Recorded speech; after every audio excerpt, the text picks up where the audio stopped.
Anong mensahe ang kailangang marinig ng mga Taurus sa buong buwan ng August 2024?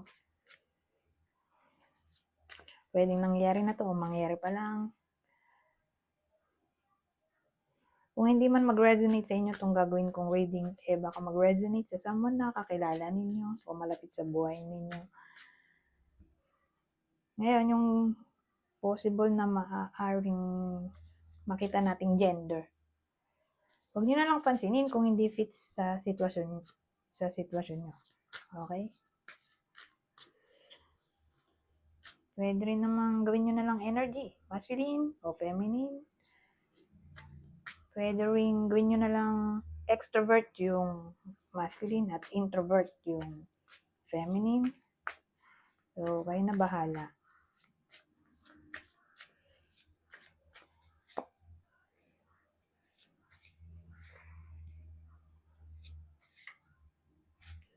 Ang cute oh.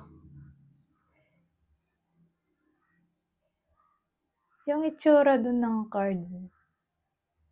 Ayun oh, yan. Ito rin yun oh. Oh, ang bongga. Ang galing nitong taro na to. Ang cute.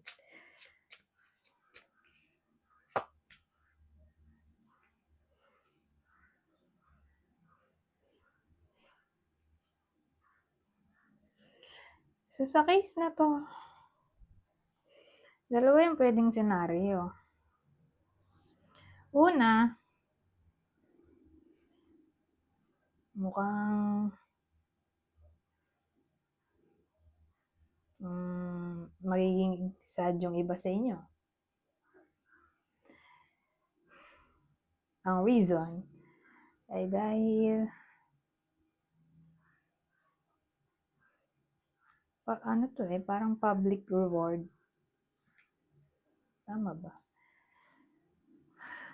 Parang siyang public recognition, public reward, recognition. Yung parang nagbunga yung effort.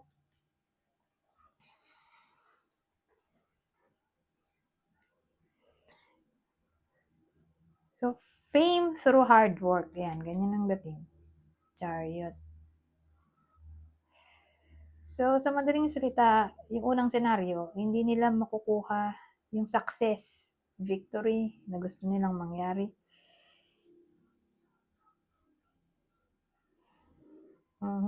For some reason.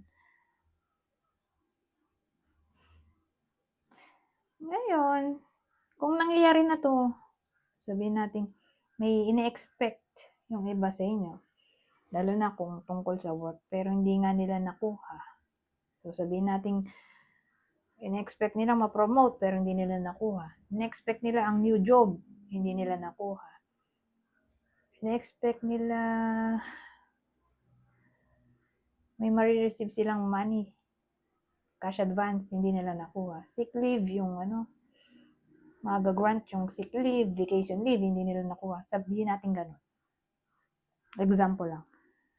So, kung dumaan na ng negativity, ito na. Dumaan na ng sadness yung iba sa inyo. Ito na. For some reason, matutuloy na yung happiness na gusto nilang makuha. O sabihin natin magiging happy yung iba sa inyo sa ibang paraan. So, kung hindi man meant to be, iba yung magiging meant to be. Okay? Para sa iba sa inyo. Kasi yun nga for some reason, parang nag-fail.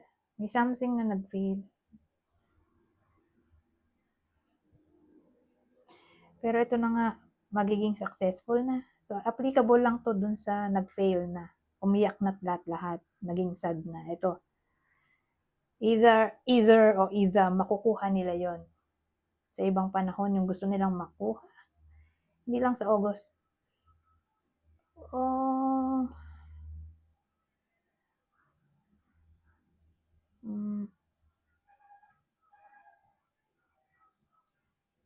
Pwede rin sa August actually. Kung nag-fail na lahat-lahat, umiyak na. Sabihin natin sa August na lang. Makuha nila yun sa August. Sabihin natin July to. Umiyak na lahat-lahat. Sa August, magiging masaya naman. May isa pa akong naisip. Ano ba yun? Limutan ko to.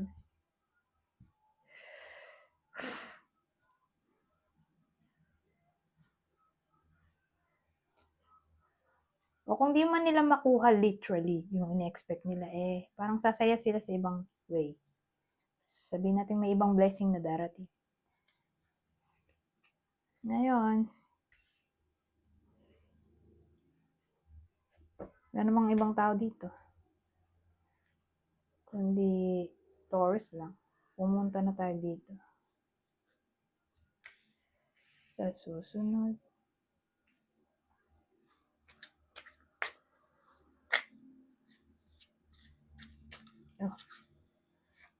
May pentagram tayo. Pentagram. Peace, love, dove alam ko prosperity rin yan Dove. Kasi di ba pag kinakasal, papalipad sila ng dove, usually dalawa, di ba? Bilang simbolo ng prosperity o abundance.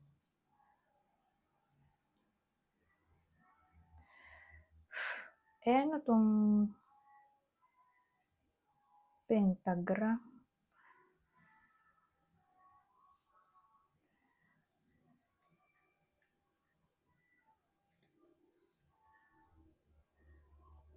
Kasi para tong pentacle di ba?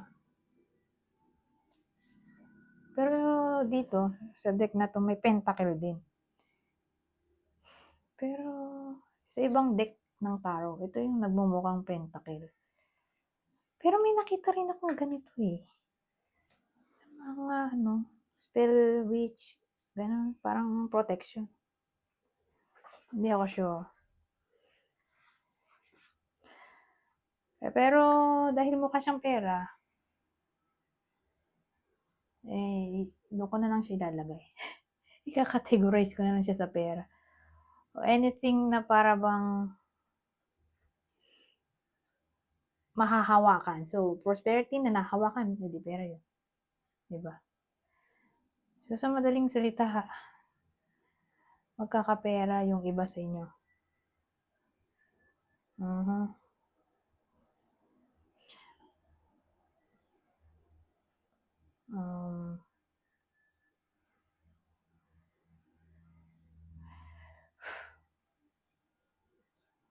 Ibang senaryo,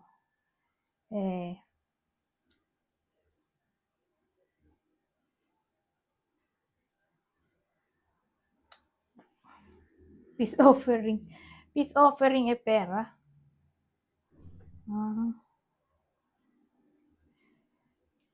O sabihin natin,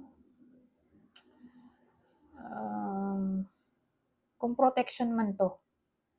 Kasi yun nga yung naalala ko, parang may nabasa ng ba? Protection, nagdo-drawing. May nakita kong nagdo-drawing ng ganyan. Parang sinisimbolize daw niya yung protection.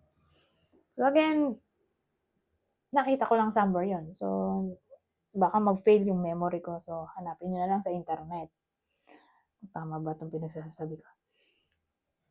Basta protection siya. Isa rin siya sa way na parang spell, gano'n. So, sabihin natin love to. Yung dove naging love. Protection laban sa ano yun, mga agaw. So, sabihin natin protected o protected ang relationship. Kung may mga agaw man, nandiyan yun ito.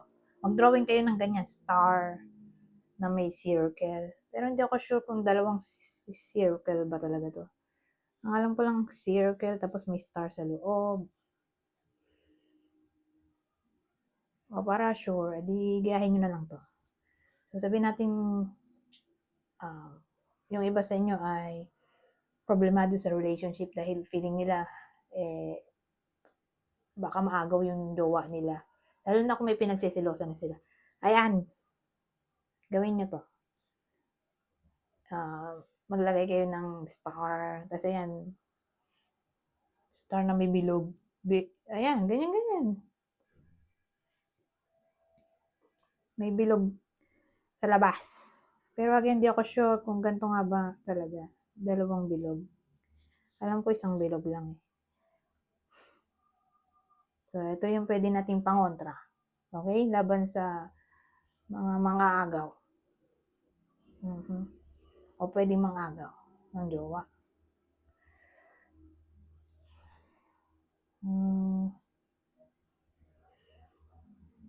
Anyways,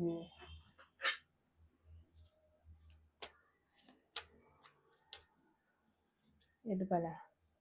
Dito tayo. Ito na yung huli.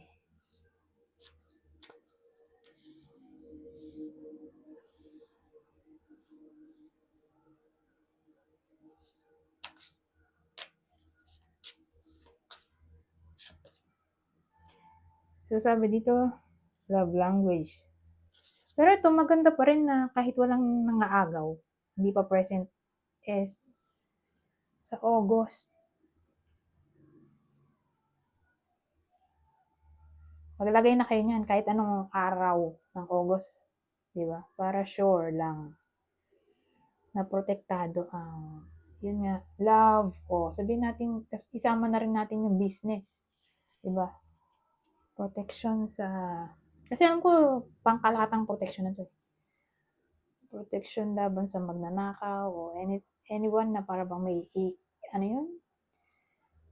Evil eye, gano'n. Mga naiinggit. So, yan. Protection laban sa mga naiinggit. Ito. Drawing nyo lang naman yan sa sand o sa bahay nyo. Sa may lupa.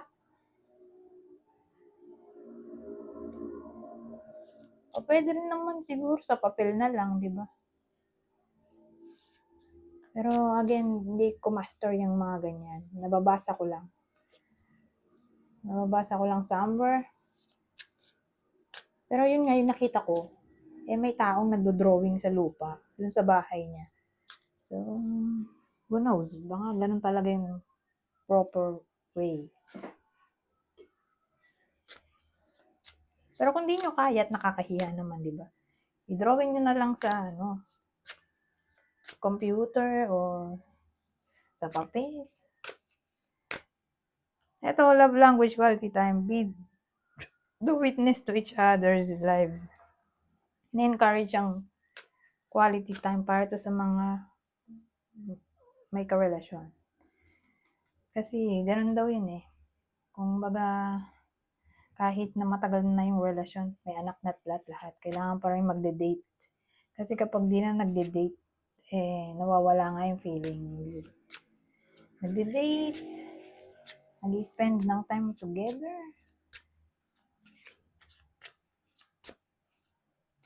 So, para ma-avoid natin na mawala yung spark at mahanap yung spark na gusto dun sa ibang tao, yun nga, mag-spend ng time sa karelasyon. Kasi minsan ganun eh. Yun yung reason kung bakit nagloloko. Dahil di na sila nakakapag-usap, wala nang date, wala nang romance. Ano to? Let go of the past. Clear energy to allow more love in your life. So, para sa iba sa inyo, may kailangan silang i-let go.